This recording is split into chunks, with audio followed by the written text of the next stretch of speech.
Loki sempre vai ser a melhor série da Marvel.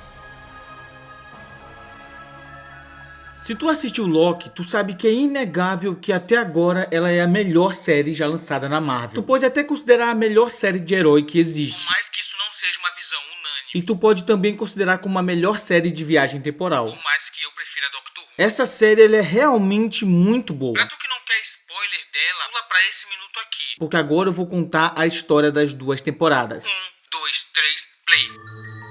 Lá em Vingadores 1, o Loki perdeu a batalha de Nova York. Daí ele foi preso e estava sendo levado para Asgard. Mas lá em Vingadores Ultimato, os Vingadores viajaram no tempo e acabaram voltando para aquela batalha. E o Hulk de 2012 acaba fazendo besteira e junto com o Tony Stark de Ultimato, eles acabam atrapalhando tudo. E o Loki acaba pegando o Tesseract e fugindo dali. Quando ele tava de boa já, comemorando que ele tinha conseguido escapar, aparece uma galera estranha. Eles levam ele para um lugar chamado de Autoridade de Variância Temporal. A tal da AVT. Que é responsável por apagar da existência qualquer coisa que esteja fora da sua linha de tempo. E esse processo de apagamento é chamado de podar. Porque eles têm a missão de proteger uma coisa chamada de linha do tempo sagrada. E sempre que alguém se desloca dessa linha do tempo, isso cria ramificações. E para apagar as ramificações e proteger a linha do tempo sagrada, eles têm que apagar da existência as coisas que estão fora das suas linhas de tempo. E esse era o caso do Loki aqui. Ele seria apagado da história para que o curso natural da história se repetisse. E ele acabasse morrendo lá em Guerra Infinita, como a gente viu acontecer. Só que aí ele conhece um dos agentes da AVT chamado Mobius, que não deixa ele ser apagado porque ele quer usar o Loki em uma das missões dele, que é uma missão de procurar uma fugitiva, que é a pessoa mais perigosa para a AVT atualmente. Que é uma variante feminina do Loki chamada E Sylvie. o perigo dela é que ela conseguiu escapar da AVT e ela fica sempre escapando e ela luta para tentar destruir a AVT. O Loki e o Mobius se tornam uma dupla e caçam a Sylvie, até que o Loki acaba ficando junto com a Sylvie e eles acabam se apaixonando. Eles têm um romance bem no estilo do Mestre e a Miss, que é um negócio mega nojento da pessoa namorar ela mesma. Da onde eu venho, isso é chamado de outra coisa. Mas ok, não é o tema desse vídeo. Daí eles descobrem que, na verdade, toda a história da AVT é falsa. E existe um cara controlando ela por debaixo dos panos. E esse cara é intitulado de Aquele que Permanece. E o único jeito de acessar ele é sendo podado. Daí o Loki, o Mobius e a Sylvie são podados e acabam indo pro lugar onde as coisas podadas são jogadas. É tipo como se fosse uma lixeira universal. E lá eles conhecem infinitas versões do Loki que já foram podadas. Tem o Loki velho do Glorioso Propósito, o Kid Loki, o Locoste, o Loki com cultura, o Não Paga de Loki, e um bando de Loki figurante lá que recebe as ordens de outro Loki e luta contra os outros Loki. É Loki pra dar e vender. Daí aparece a Lyle, Que é um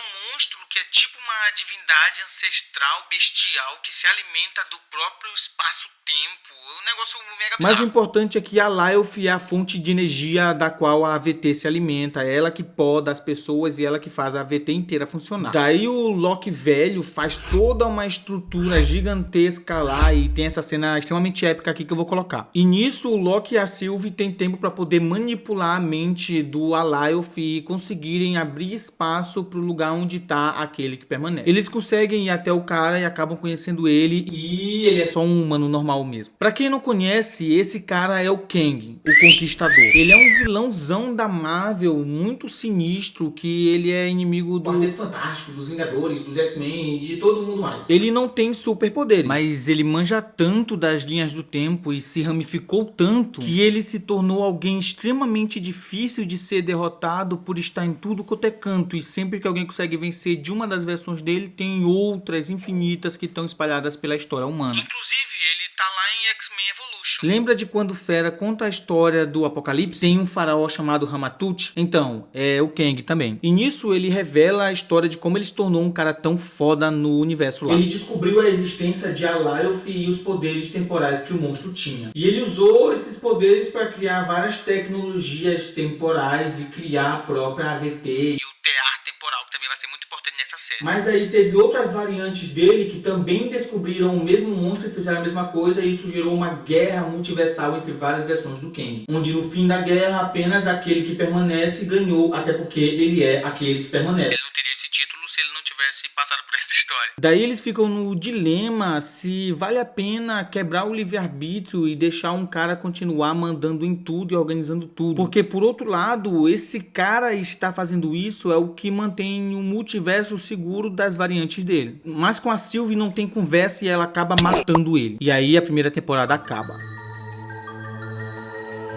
Logo no começo da segunda temporada, o Loki ele tá sofrendo de um negócio que é chamado de deslize temporal. Que é um negócio onde ele fica tanto voltando quanto avançando no tempo e parando dentro do corpo dele mesmo. Tipo quando o Wolverine voltou no tempo lá no Dia do Futuro Esquecido, que ele volta no tempo, mas ele volta dentro do próprio corpo dele. Isso acontecia com o Loki aleatoriamente, ele não conseguia controlar. Por conta da morte daquele que permanece, são criadas infinitas ramificações na linha do tempo sagrado. Isso causa um caos gigantesco lá na AVT, porque o tear temporal tá quase quebrando. O tear temporal é basicamente uma máquina que mantém a estabilidade da linha do tempo sagrado. Porque no universo, todas as coisas elas acabam. Qualquer pessoa que nasce uma hora vai morrer, assim como o próprio universo. E a única coisa que mantinha o universo sendo infinito e nunca morrendo era o tear temporal. Então, se ele quebrar, vai abrir várias ramificações, mas logo depois essas ramificações vão se auto-apagar. Porque elas vão acabar causando incursões infinitas. Que é aquele conceito que foi estabelecido lá no Doutor Estranho 2, de que quando um universo toca no outro, os dois se desfazem. Então já dá pra perceber que se o tear quebrar, já era. É babau pra todo mundo. Daí eles encontram uma variante daquele que permanece, que é o tal do Victor Timely. Vou chamar ele de Timely daqui pra frente, pra dar de diferencial. Ele é um inventor lá do tempo da Revolução Industrial, não sei exatamente em que século que eles estão, mas as vilãs que estavam na AVT... Eu não vou citar elas aqui porque não faz diferença, elas são mega genéricas e aleatórias e elas não têm nenhum envolvimento no plot quase. Elas deixam o manual da AVT que foi feito pelo Ouroboros na janela do quarto dele quando ele ainda era criança. O Ouroboros é o cientista por trás de todo o maquinário da AVT. Ele que escreveu o manual de como todas as máquinas funcionam, explicando detalhe por detalhe de cada uma delas. E a partir daqui eu vou chamar ele de Obi, porque é como ele é chamado lá na série. Eles têm uma briguinha entre o lado do bem e o lado do mal e acabam levando o Timely lá pra AVT. E lá ele junto com o Obi tentam ajeitar o TA. Daí o Timely vai pra dentro da passarela temporal, que tem uma radiação temporal tão grande que ela envelhece ele rapidamente e ele se desfaz completamente num piscar de olhos. Daí não dá certo, o tear temporal se desfaz e todas as linhas do tempo começam a se destruir e o Loki é o único que sobra. Ele acaba tendo deslizes temporais e encontrando versões variantes dos parceiros dele, como a morena lá que eu não lembro o nome, o Obi, a Sylvie e o Mobius. E juntos eles tentam remontar a AVT, mas obviamente dá errado porque nessas versões eles não são quem eles eram na AVT, eles são só pessoas normais. Daí o apagamento da linha de tempo acaba chegando neles e todos eles morrem, sobrando de novo só o Loki, mas aí ele aprende a controlar os deslizes temporais. E agora ele tem uma chance de poder salvar todo o multiverso. Ele usa esse poder para voltar milhares de vezes para aquele momento em que o Timely acabou morrendo. E ele sempre tenta corrigir um pequeno detalhe aqui ou ali para tentar fazer ele chegar até o TA e conseguir ajeitar. Tem até uma hora que ele pergunta pro Obi e pro Timely quanto tempo demoraria para ele se tornar um gênio, tanto em engenharia quanto na física aplicada ali no tear temporal. E eles falam que ele demoraria séculos. Daí ele volta no tempo séculos atrás e aprende tudo isso. E mesmo assim não funciona. Daí ele chega na conclusão de que tentar ajeitar aquele momento ali não vai dar certo, então ele tem que voltar bem antes. Ele volta para quando a Sylvie matou aquele que permanece e tenta evitar que ela mate ele. Ele tenta diversas vezes, só que como ele não tá disposto a matar ela, ele não consegue nunca evitar que ela acabe matando ele. Daí ele volta um pouco antes e conversa com aquele que permanece. E o cara revela o plot twist de que o tear temporal não mantém as linhas de tempo existindo. Na verdade,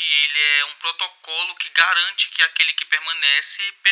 Basicamente, o tear temporal ele é configurado para quando aquele que permanece morrer, ele destruir todas as linhas de tempo. É ele o causador da destruição das linhas temporais. E mesmo que ajeitem ele, nunca dará certo. Porque ele sempre vai sobrecarregar de propósito e acabar destruindo tudo. Se alguém como, por exemplo, os Vingadores, os X-Men, o Quarteto Fantástico acabassem chegando até aquele que permanece e matando ele, eles teriam que ficar tentando ajeitar o tear temporal, porque senão toda a existência seria apagada. Até que eles chegariam na conclusão de que o único jeito de ajeitar o tear temporal seria recorrendo àquele que permanece, e isso serviria como protocolo para fazer com que, mesmo se aquele que permanece morresse, ele acabasse sendo ressuscitado. Que é um plano extremamente genial. Só que aí o Loki demonstra que ele aprendeu a controlar todo o fluxo temporal. Ele consegue parar a Sylvie no tempo e consegue até mesmo apagar ela. Ele deixa ela matar aquele que permanece e fala que ele já sabe o que ele deve fazer. Ele vai até aquele momento em que o Timely estava se vestindo para passar pela passarela, mas é ele que entra na passarela. Daí ele demonstra todo o domínio temporal que ele tem, porque a radiação temporal não afeta ele, demonstrando que ele aprendeu a dominar tanto tempo que ele se tornou imune ao próprio tempo. E aí ele chega lá perto do tear temporal, destrói ele completamente literalmente fazendo todas as ramificações da linha do tempo sagrada acabarem murchando e elas estavam todas morrendo. Aí ele pega todas as linhas do tempo com as próprias mãos e, usando todos os novos poderes que ele aprendeu, ele usa da própria energia dele para abastecer a existência de todos aqueles universos, demonstrando que agora ele tem tanta energia que o próprio corpo dele é capaz de ser tipo uma bateria multiversal. Daí ele se torna o substituto do tear temporal, da AVT e daquele que permanece, e ele cria uma forma lá para as linhas do tempo todas que ficam bem semelhantes a Yggdrasil da mitologia nórdica. É muito bonito. E é isso, ele acaba se tornando o herói que salvou todo o multiverso e aquele que mantém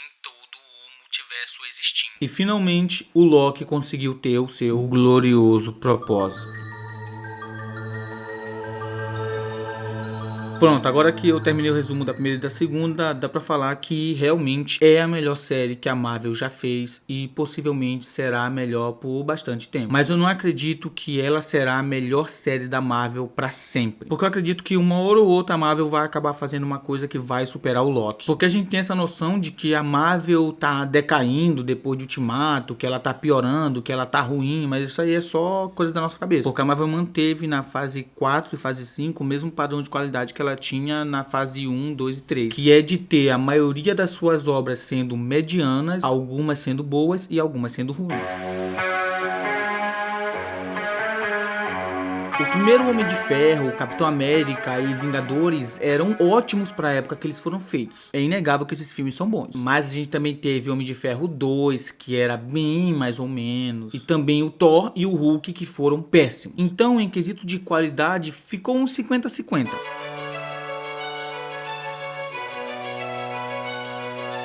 A gente teve o Guardiões 1, que foi ótimo, um filme incrível, muito genial para aquela época. Capitão América 2 e Vingadores 2, que foram mais ou menos, né? Tem quem goste, mas tem quem não goste. Porém, eu ainda acho que eles são bem pra mais do que pra menos. E os outros 3 filmes dessa fase foram ruins. Então foi uma fase com bem mais erros do que acertos.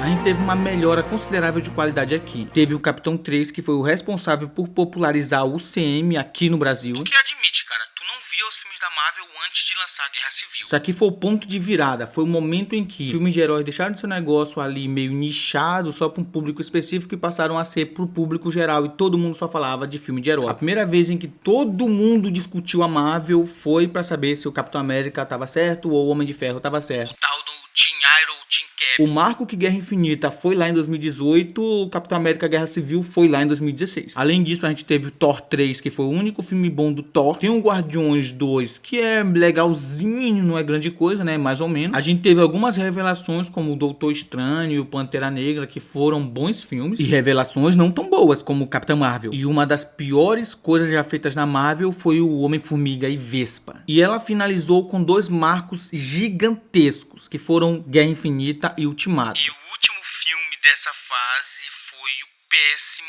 Homem-Aranha 2. Com certeza essa foi a melhor fase da Marvel. Mas já deu pra notar que o padrão da Marvel não era excelência. Era ter filmes medianos sendo a maioria, filmes bons ainda existindo em todas as fases e filmes ruins ainda existindo em todas as fases.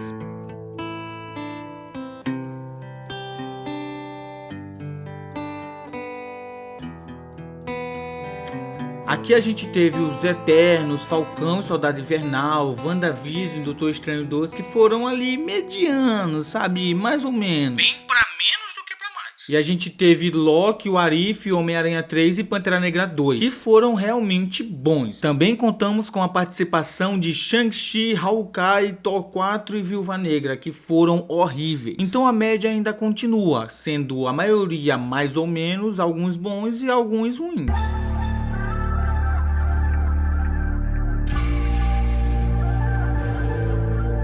Essa ainda não acabou, mas a gente já tem alguns que já saíram, né? Então bora falar só dele. Como as Marvels acabou de lançar e tem toda aquela euforia em cima desse filme, como acontece com qualquer coisa que lançou agora, a maioria das pessoas ou vai dizer que é o pior filme da Marvel ou o melhor filme da Marvel. Então ele não vai entrar aqui na nossa análise, certo? Deixa passar mais tempo. A gente teve Invasões Secretas, que foi obviamente ruim, e Homem-Formiga 3, que a maioria das pessoas não gostou, mas eu achei um filme bastante mediano. Não achei o melhor filme de todos os tempos, nem o pior filme da da Marvel, achei que é um filme que dá pra assistir, ele é bem mais ou menos. E por outro lado, a gente teve Loki 2 e Guardiões da Galáxia 3, que foram simplesmente incríveis. James Gunn amassou em Guardiões 3, a melhor finalização de trilogia do CM. E Loki 2, eu já expliquei o roteiro da segunda temporada, não tem nem o que discutir, é ótimo. Se alguém disser que Loki não é ótimo, a pessoa tá simplesmente mentindo, não tem discussão aqui. Então continuamos com o padrão de sempre, metade foi bom, metade foi ruim, e o restante que vai lançar possivelmente vai ser mediano. E aí, tu ainda continua pensando que a Marvel decaiu depois de Ultimato? Eu acho que continua mantendo o mesmo padrão de a maioria ser mediano, ter alguns bons e alguns ruins. Só que a diferença é que hoje em dia tá lançando muito mais coisa do que antigamente. Isso faz a quantidade de produtos medianos ou ruins aumentarem, mas também faz com que a quantidade de produtos bons aumente. E aí quando tu vê saindo por ano 3 filmes medianos, quando antigamente saía só um, tu acha que o padrão da Marvel decaiu. Mas não, o padrão ainda é o mesmo, só que a quantidade é maior. E é por isso que eu acho que dificilmente nós vamos ter uma série tão boa quanto Loki de novo, mas que a possibilidade ainda existe. A Marvel pode acertar de novo, até porque Loki, quando foi anunciado, não era esse estouro todo, era só mais uma série aleatória. O que significa que, quando a gente menos espera, pode aparecer uma coisa boa por aí. As séries que já estão anunciadas são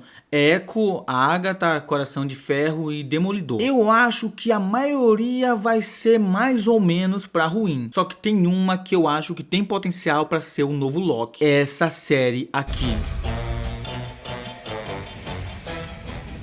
Eu acredito que vai dar certo porque a maioria dos vilões da Marvel, eles não tem muito carisma, eles só são malvadinhos e não metem medo em ninguém. Mas às vezes a Marvel acerta e acaba criando um Thanos, um Killmonger, um Namor, aquele que permanece ou auto-evolucionário. E um desses casos de quando a Marvel acerta e acerta demais foi a Agatha. A Agatha, ela tem um carisma gigantesco, ela é responsável pela parte boa de WandaVision, que são os mistérios. Ela dá medo, ela tem poderes interessantes, ela representa um perigo real e além de tudo isso ela tem uma música tema. Que não sei se tu já reparou, mas é uma coisa extremamente importante para um vilão. Porque, escuta isso aqui. Tu já sabe que tá se aproximando aquele cara, né, que tem uma presença gigantesca e que a partir do momento que ele chegar, alguém vai acabar morrendo. Ou o que dizer disso aqui?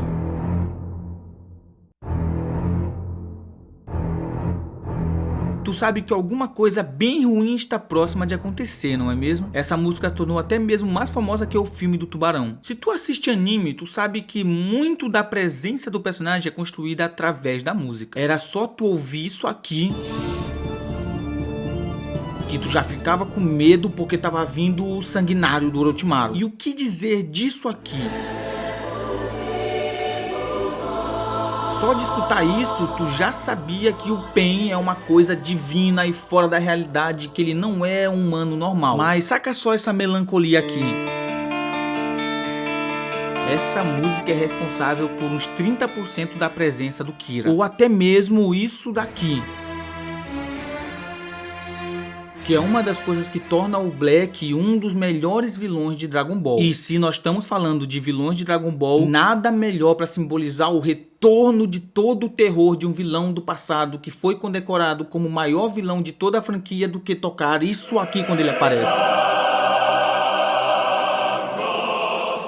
Essa música remete a todo o medo que a gente tinha do Freeza antigamente. É a música perfeita para o momento que ele retornou. Todas essas músicas são de vilões e todas elas simbolizam o que aquele vilão quer passar. Seja medo, desespero, melancolia, falta de humanidade, retorno de um perigo que já tinha sido superado, aproximação de um perigo desconhecido, aproximação da morte certa. Vocês percebem como a música não é um detalhe aleatório? Até porque a gente tá falando de audiovisual. Além da parte visual, tem a parte auditiva nessas mídias. E a Agatha, pra mim, até hoje foi a única vez em que um vilão na Marvel conseguiu passar toda a presença dele através de uma música. Cara, isso aqui passa toda a vibe que a Agatha tem. E eu acredito que se a série acertar o tom, daqui a um tempo a gente vai escutar essas notas aqui e vai lembrar com uma nostalgia muito gostosa de como era a Agatha sendo uma vilã incrível. Além de que ela representa o mesmo arquétipo que o Loki é. Por isso que pra mim a Agatha é aquela que mais tem potencial na fase atual. E vamos aguardar a série dela sair pra ver se realmente cumpriu toda essa minha expectativa. E eu ainda tenho esperança de que a Marvel vai lançar obras boas. Eu acredito que Vingadores 5 e 6 ainda possam ser bons. E a Marvel ainda nem sequer aproveitou 10% de todas as histórias legais que elas têm lá nos quadrinhos. A gente ainda vai ter as Guerras Secretas, o Homem-Aranha com o Venom, o Sexteto Sinistro, o Kraven, as aparições do Miles. Ainda vai ter que rolar a versão do X-Men do UCM, contando tudo de novo a história do Magneto, do Apocalipse, da Fênix e também contando Dinastia M, que é um arco que nunca foi adaptado e ele é muito bom. Ainda tem Guerra Civil 2, também dá de readaptar Guerra Civil 1, colocando todos os personagens, porque faltou muito personagem antigamente na última versão que teve. Ainda tem o Quarteto Fantástico, com todas as histórias deles que são muito interessantes e que podem introduzir o Doutor Destino, que nunca apareceu, e o Galactus, que são vilões bem mais interessantes que o Thanos. Ainda tem os Illuminates, os Inumanos, os Eventos Nexus, os Celestiais, as entidades cósmicas. Enfim, ainda tem muita coisa dos quadrinhos que nem sequer começou a aparecer. Isso tudo faz com que o CM tenha acabado de começar, na verdade, e que ainda tenha muito pano pra manga. E aí, tu concorda comigo? Tu acha que o CM perdeu toda a qualidade ou tu acha que ele ainda continua tendo muito o que explorar? Comenta aí tua opinião. Obrigado por ter assistido esse vídeo, deu muito trabalho produzir ele, então deixa um like aí, compartilha para um amigo teu que gosta da Marvel, por favor, ajuda aí o canal, cara, e comenta alguma coisa para dar um engajamento. Muito obrigado por ter assistido, até o próximo vídeo, se cuida.